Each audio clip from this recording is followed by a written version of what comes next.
वैदिकी अमृत ध्यान साधना प्रभात सत्संग में आप सभी साधक साधिकाओं का, उपासक उपासिकाओं का हार्दिक स्वागत है। आइए पूर्व की भांति आज के ब्रह्म मुहूर्त में, आज की ब्रह्म वेला में हम उन महान प्रभु पार ब्रह्म परमेश्वर के सच्चिदानंद स्वरूप भगवान के महान गुणों को जीवन में धारण करने का, ध्यान द्वारा समझने का, प्रभु के गुणों को अपने जीवन से, उनकी कृपाओं को अपने जीवन पर अनुभव करते हुए कि भगवान के गुणों से सीधा पूरा जगत और हमारा जीवन कैसे जुड़ा है और उनकी कृपाएं इस प्रकार से हमें सब ओर से घेरे हुई है। भगवान का ये जो जगत है, ये जो जीवन और ये जो संसार है और हम सबका शरीर है, इनमें भगवान की महिमा सर्वत्र फैली हुई है। चाहे वो हमारा शरीर हो, चाहे संसार हो, संसार का कोई भी पदार्थ हो, शरीर का कोई भी अंग प्रत्यंग हो, एक एक अणु में, एक एक परमाणु में परमात्मा की व्यवस्था और नियम काम कर रहे हैं। सारी जगती के भीतर का जगत, हर वस्तु, हर पदार्थ, सब परमात्मा की व्यवस्था में ही काम कर रहे हैं, स्थिर हैं, चलायमान हैं, गतिमान हैं। हम भगवान की जगत को और अपने जीवन शरीर को जब विचारेंगे तो सहज ही चीजें सब समझ में आने लगेगी। जो जो चीजें समझ में आने लगेंगी, त्यों त्यों हमारा आत्मा परमात्मा से जुड़ने लगेगा। फिर परमात्मा पर भी अंदर विश्वास होने लगेगा। जो जो भगवान पर विश्वास होगा, त्यों त्यों अपने भीतर जागरूकता बढ़ेगी।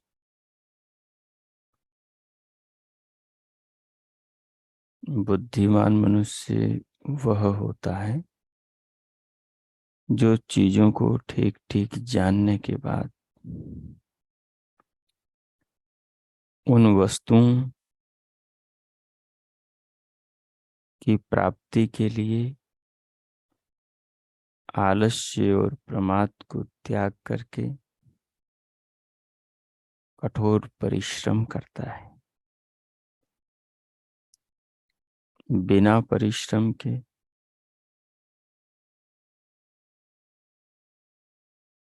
किसी को अच्छी उपलब्धि प्राप्त नहीं होती।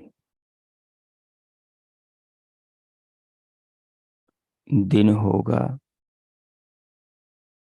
दिन के बाद में फिर रात्रि होगी, इसमें मनुष्य का कोई परिश्रम नहीं। ये तो स्वतः ही होंगे, दिन भी होगा और रात भी होगी, ऋतुएं भी बदलेगी सावन भी आएगा, भादवों भी आएगा, वर्षा भी बरसेगी और सूर्य भी तपेगा, ग्रीष्म भी आएगी।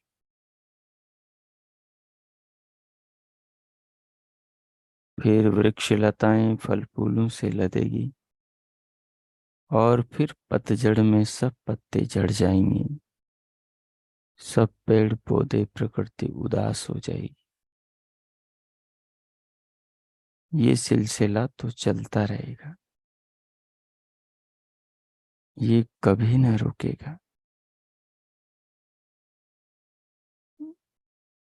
नए बच्चे जन्म ले रहे हैं, पुराने बच्चे बड़े हो रहे हैं, जो बड़े हुए थे, जो किशोर हुए थे, वे अब जवान हो रहे हैं, जो जवान हुए वो बुढ़ापे की ओर जा रहे हैं, और जो बुढ़ापे की ओर जा रहे हैं वो मृत्यु की ओर, मृत्यु के द्वार से निकलकर कर्मानुसार अगली योनियों की ओर जा रहे।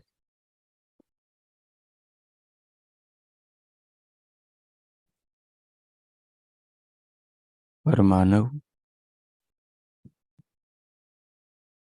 मनुष्य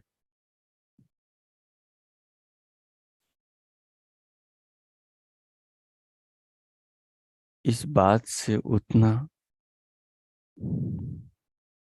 डरता नहीं।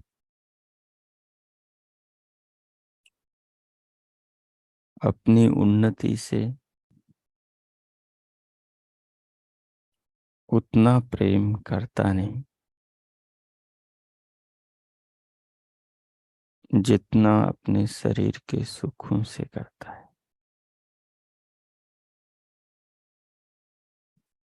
अगर वो सुख उसे अपनी हानि करके मिलता है तो वो उस सुख को लेने के लिए अपना नुकसान कर देगा।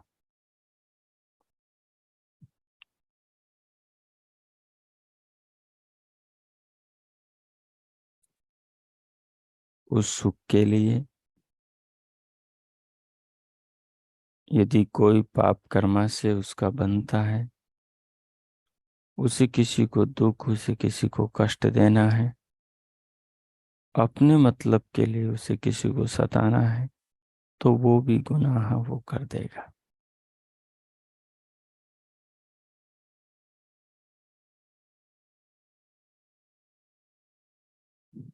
ज्ञान आदमी का हाथ नहीं पकड़ता, ज्ञान तो आदमी को कल्याण की दिशा की ओर इशारा करता है। अब मर्जी तुम्हारी, मेरा काम था मैंने कर दिया। मंजिल की दिशा, कल्याण की दिशा तुम्हें दिखा दी। तुम्हें चलना है तो चलो, नहीं चलना है तो मत चलो। ज्ञान का बस इतना ही काम है। वो ज्ञान फिर वेद का हो, दर्शन, उपनिषद, ब्राह्मण, अन्य ग्रंथों का हो, या वो साधारण या विशेष मनुष्य का ज्ञान हो, या अपनी बुद्धि से उत्पन्न हुआ ज्ञान हो। ज्ञान का काम अच्छाई की ओर प्रेरित करना है, जबरन अच्छाई में लगाना नहीं है। उस ज्ञान को महसूस समझकर जो ज्ञानी होते हैं वो तो उस राह पर चल पड़ते हैं, लेकिन जो आलसी परमाती होते हैं, जो इधर उधर खोए रहते हैं, जिनको लक्ष्य की चिंता नहीं है, वो दुनिया के रंगों में डूबे रहते हैं। अपने अंदर सतर्कता, अपने अंदर सावधानी, अपने अंदर जागरूकता, अपने अंदर होश की प्राचुर्यता होनी जरूरी है। जिस चीज की प्रचुरता होगी, अधिकता होगी, वो काम जीवन में अधिक होगा। भगवान ने मुक्ति के मंत्र तो सृष्टि के आदि में वेदों में दिए। आज हमारे हाथ में वेद हैं, भगवान की सारी शिक्षाएं हैं, परंतु शिक्षाओं पर हम चलते कितने हैं? ऋषियों के शास्त्र हैं, इन्हीं शास्त्रों ज्ञान के द्वारा ऋषियों ने जीवन का परम उद्धार किया, और वही शास्त्र हमारे हाथ में। हम संपूर्ण जीवन का आत्मा का उद्धार तो दूर रहा, हम अपनी कलुषित भावना का भी उद्धार नहीं कर पा रहे हैं। उसका कारण कौन है?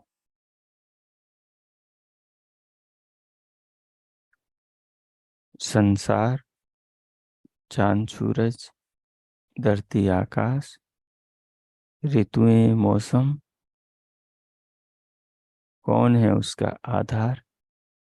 हमारी परिस्थितियां, हमारे शरीर के अंग, हमारे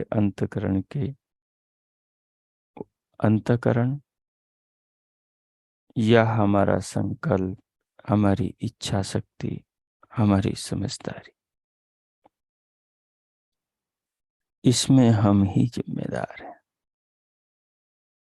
नदियां तो बह रही हैं, हवाएं बह रही हैं, दिन रात बदल रहे हैं,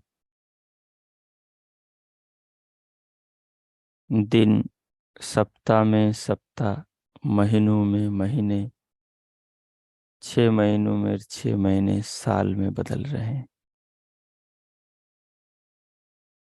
दिनों दिन दिन निकलते जा रहे हैं। बचपन गया, जवानी गई, बुढ़ापा आ गया, और अब मौत सामने सिर उठाए दौड़ी चली आ रही। अब हमारे ऊपर है, हमें इस जन्म में पाना है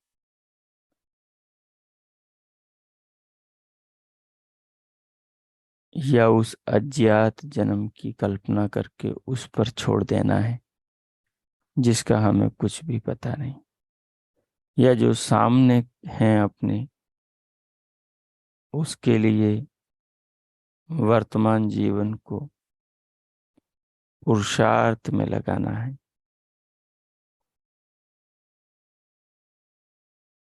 जो व्यक्ति भगवान की महिमा को, भगवान के चमत्कारों को, भगवान की व्यवस्था को, संसार में विचरण कर रही भगवान के नियमावली को देखता, विचारता, समझता है और उनसे प्रभावित होकर आत्म कल्याण के लिए, कल्याण के सुपथ पर, स्वस्ति के पथ पर चल पड़ता है, वही जीवन का मंगल करता है, वही जीवन को ऊंचा उठाता है। सो आइए, जिस किसी आसन पर बैठे हैं, आलती पालथी में बैठे हैं, उसे व्यवस्थित कर लें। कमर, पीठ और गर्दन को सीधा रखें, परंतु सहज रखें। नेत्रों को बंद, पलकों को सहज। अंतर्मुखी हो जाएं। सिर से पांव तक, पांव से सिर तक पूरे शरीर को अनुभव करें। पूरी देह को अनुभव कीजिए।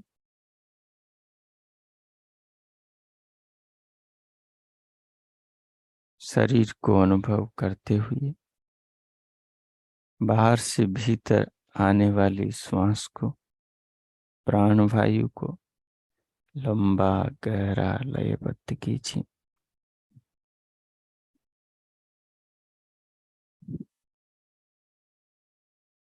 और धीरे धीरे बाहर से भीतर अनुभव के साथ लीजिए, अनुभव कीजिए।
श्वास को अनुभव करते हुए, प्राणों को अनुभव करते हुए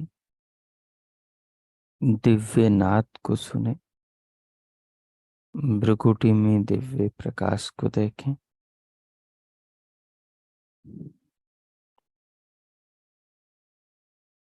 इन्हें सुनते और देखते हुए श्वास भीतर भर के उसे तनिक रोकें। रोक करके मन ही मन में परमात्मा के ओम नाम का मानस जप करें। जप के साथ साथ पूरे शरीर को अनुभव करें। जप की अनुभूति के साथ शरीर को भी अनुभव करें।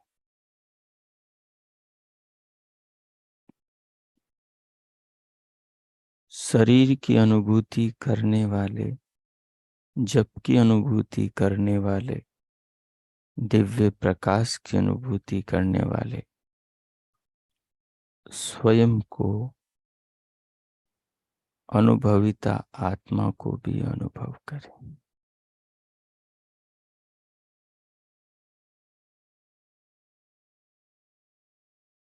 स्वयं को अनुभव करते हुए परमात्मा से मिले शरीर को, प्राण को, अंग प्रत्यंगों को, इस जीवन को भी अनुभव करें। इस जीवन में, शरीर में, संसार में परमात्मा की महिमा पर विचार करें।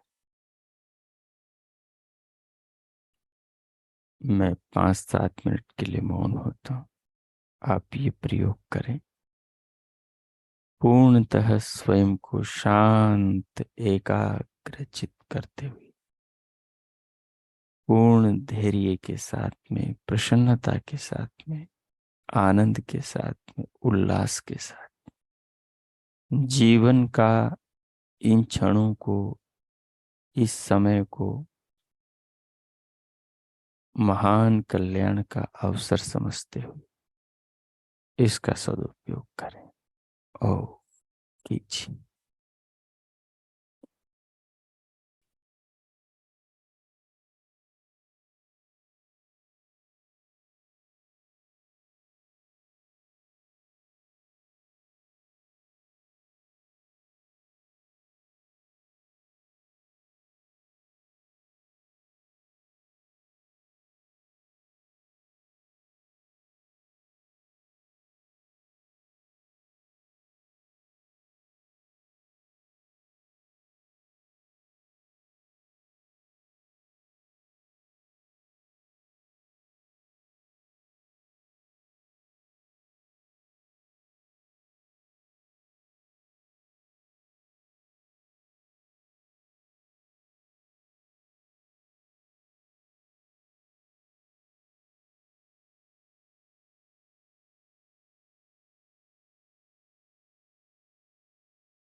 हो हो। इस प्रकार भगवान से मिले जीवन को,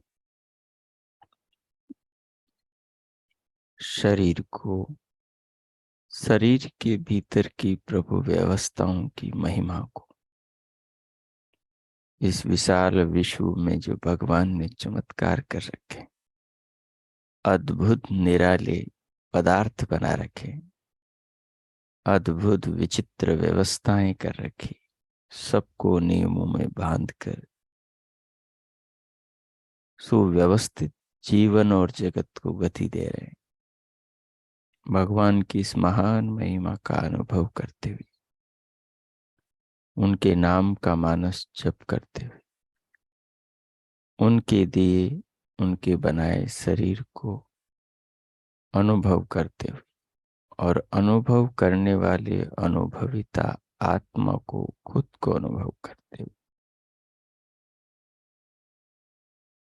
प्रभु भक्ति के द्वारा अंतकरण को पावन और संस्कारित करते हुए, अब स्वयं को इन पवित्र भावों के साथ भीतर से बाहर लाए और स्क्रीन पर देखें कि जगत में जो भी कुछ है, प्रभु व्यवस्था, प्रभु महिमा का ही चमत्कार है। जो भी आगे पीछे अंदर बाहर जगत में है, वो सब प्रभु व्यवस्था के कारण है। हमारे हाथ वस्तुतः भगवान ने ही बनाकर हमें सौंपे हैं। हमारे पाँव, हमारी वाणी, हमारा मस्तिष्क कैसे ये सब काम करते हैं, हमें तो कुछ भी पता नहीं। इनका असली पता परमात्मा को है। उन्होंने बनाकर कैसे हमारी आत्मा से जोड़ दिया। कितना अद्भुत ये शरीर है। जन्म से लेकर मृत्यु पर्यंत शरीर के रहस्यों को समझे तब भी समझ में न आए। ऐसी अद्भुत देह यह भगवान की बनाई हुई है। तो इस महिमा में हम विचरण करें, प्रभु की इस महिमा का हम विचार करें और भगवान के प्रति स्वयं को अत्यधिक आस्थावान बनाए। अब आइए भगवान के प्रति श्रद्धा के भावों को लेकर ध्यान से बाहर स्क्रीन पर देखें। आज का श्लोक हमारा श्वेताश्वतर उपनिषद के छठे अध्याय का 13वां श्लोक है। 13वें श्लोक में भगवान की महिमा का गुणगान है कि भगवान कैसे हैं और क्या करते हैं। तो देखिए, नित्यो नित्यानाम चेतनश्चेतनानाम, नित्यो नित्यानाम चेतनश्चेतनानाम एको बहुनाम यो विदधाति कामान तत्कारणम सांख्य योगादिगम्यम ज्ञात्वा देवं मुच्यते सर्वपाशै। नित्यो नित्यानाम चेतनश्चेतनानाम एको बहुनाम यो विदधाति कामान तत्कारणम सांख्य योगादिगम्यम ज्ञात्वा देवं मुच्यते सर्वपाशै।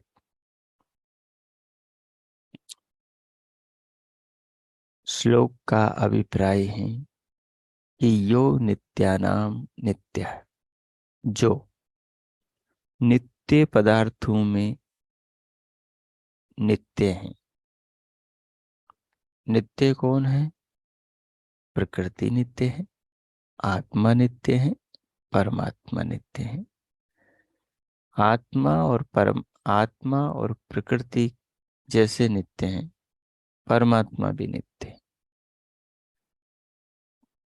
प्रकृति की जो नित्यता है वो परिणामी नित्यता है।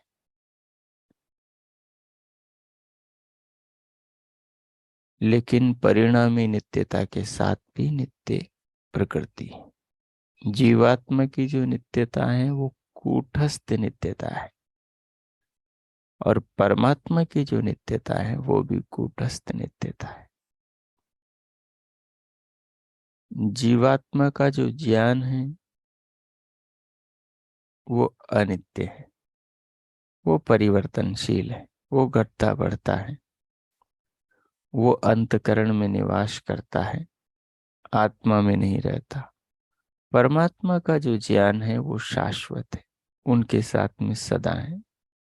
तो परमात्मा नित्य तो है, लेकिन उसका ज्ञान भी नित्य है। आत्मा नित्य तो है, लेकिन उसका ज्ञान नित्य नहीं। प्रकृति नित्य है, परंतु परिणामी नित्य है, और जड़ नित्य है, अचेतन है। तो नित्यानाम नित्य, परमात्मा नित्यों में नित्य है, और अन्य नित्यों से अधिक नित्य है। उसका ज्ञान नित्य है। प्रकृति जड़ होने से उसमें ज्ञान नहीं, बोध नहीं, समझ नहीं, अनुभूति नहीं।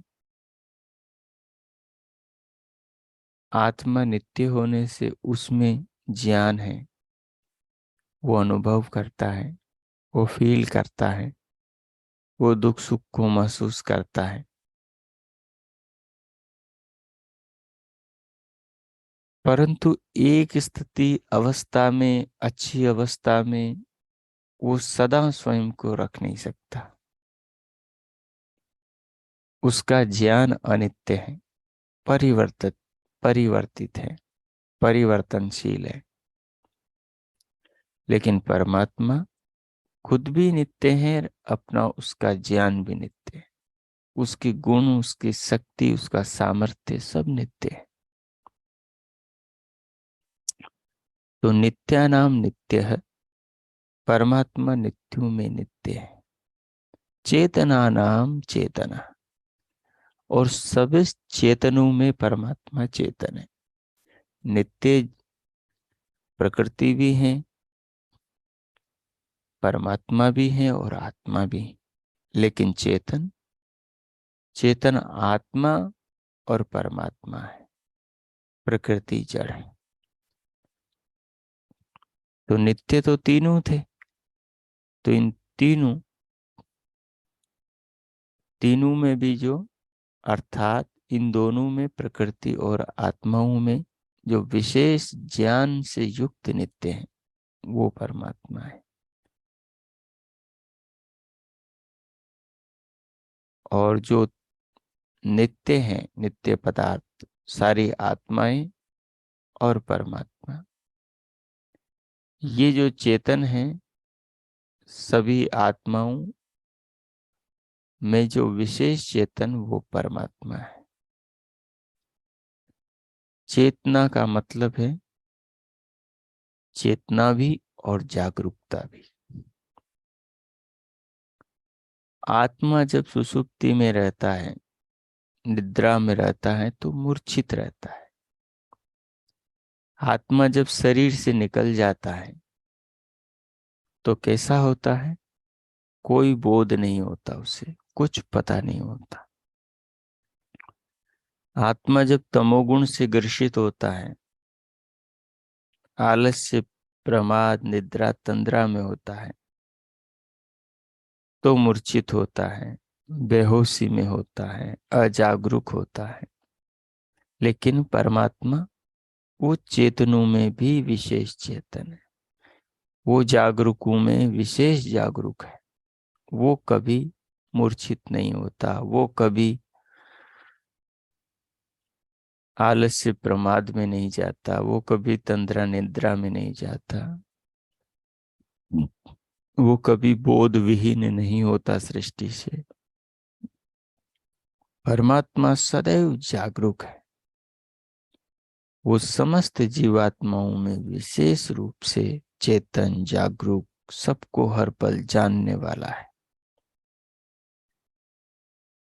चेतना का मतलब है जानने वाला तत्व। जानने वाला तत्व कौन है?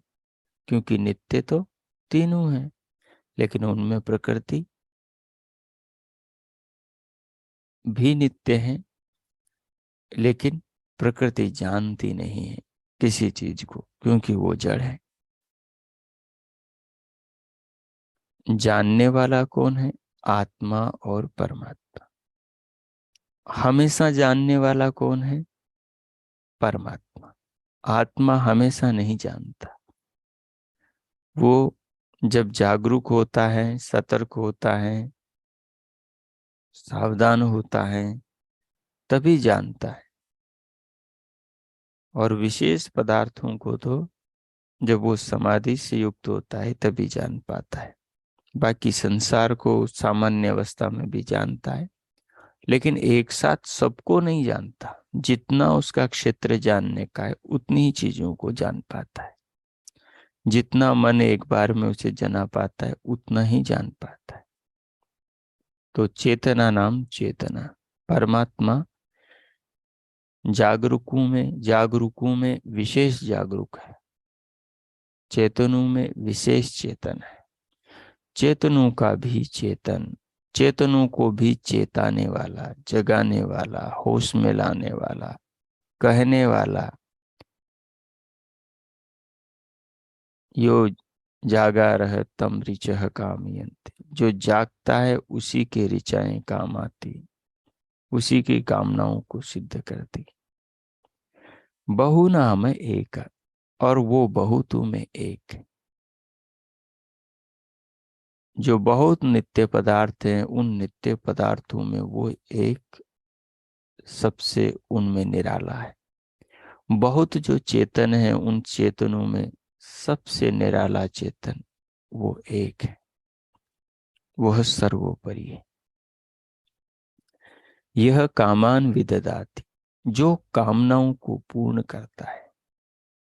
वह चेतनों में चेतन, नित्यों में नित्य, बहुतों में निराला, वो परमात्मा सर्वोपरि विधाता कैसा है?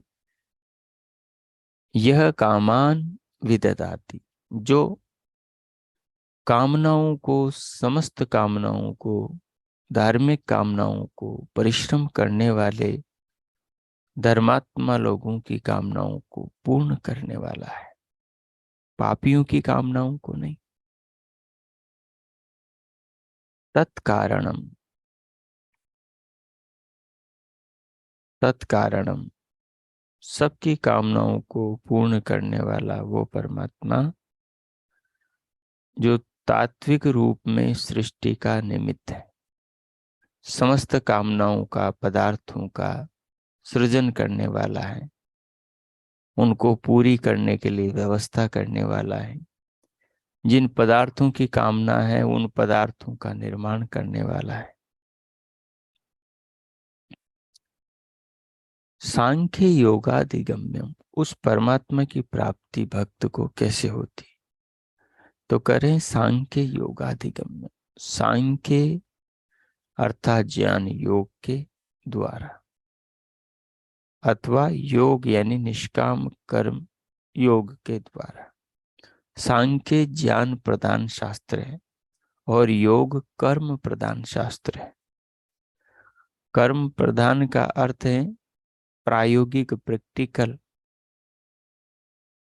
ज्ञान का प्रयोगात्मक,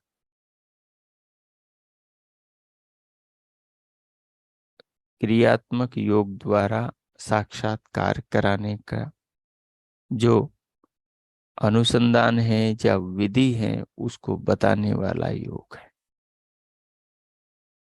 तो उस परमात्मा को कैसे प्राप्त किया जाता है? तो कहा सांख्य यानी ज्ञान योग के द्वारा, और योग यानी निष्काम कर्म के योग द्वारा, जिसको प्राप्त किया जा सकता है।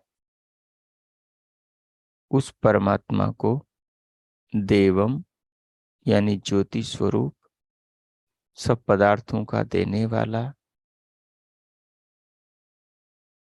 उस ज्योति स्वरूप ईश्वर को ज्ञात्वा जानकर उपासक सर्व पाप पाशय मुच्यते, समस्त पापों से छूट जाता है। जब उस परमात्मा को जान लेता है, उसके स्वरूप को जान लेता है, अपने आप को जान लेता है, तो समस्त पापों से मनुष्य छूट जाता है। सो आई परमात्मा के इस महान स्वरूप का 2 मिनट ध्यान करें और भगवान का इस जीवन के लिए, इन समस्त पदार्थों को देने के लिए, शरीर आदि के लिए धन्यवाद करें। और सांख्य यानी ज्ञान, योग यानी प्रयोग, इन दोनों के द्वारा, दोनों को मिलाएंगे तो हो जाएगा क्रियात्मक योगाभ्यास। ज्ञान का प्रयोग योग की प्रयोगशाला में किया जाता है, तो फिर योग के प्रयोग से आत्मा और परमात्मा का साक्षात्कार होता है और त्रिविध दुखों का परम अंत होता है। तब भक्त उस परम देव महादेव परमात्मा को समस्त सांसारिक बंधनों से छूटकर प्राप्त हो जाता है। उसी को मुक्ति निर्वाण अपवर्ग कहते हैं।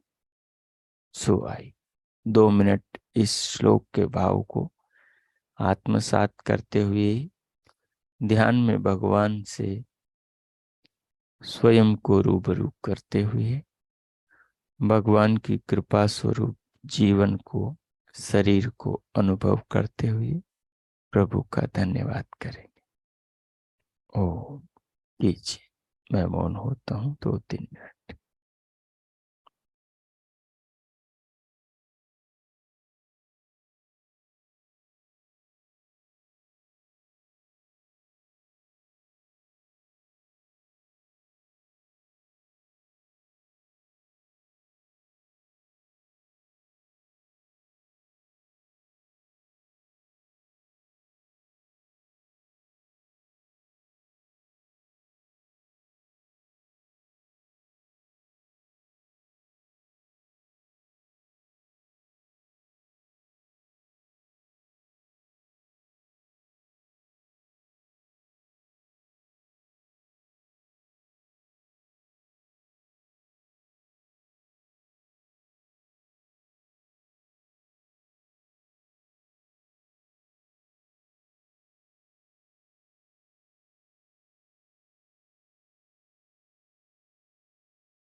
हो हो। इस प्रकार श्लोक के तत्व को आत्मसात करते हुए परमात्मा का धन्यवाद, आभार मानते हुए, उनके प्रति प्रकट करते हुए, उनके उपकारों को, उनकी महिमा को जीवन में समझते, संसार में जानकर विचारते हुए उनका धन्यवाद, उनके प्रति हृदय में कृतज्ञता, आस्था, आदर भाव महसूस करते हुए अब हम शांति पाठ करेंगे।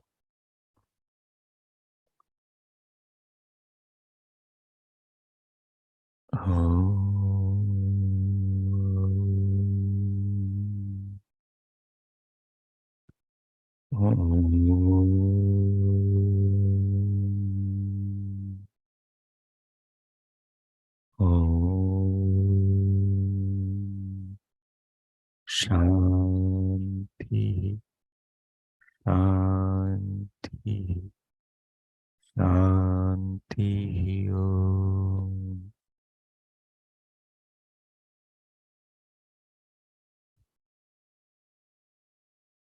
ओम।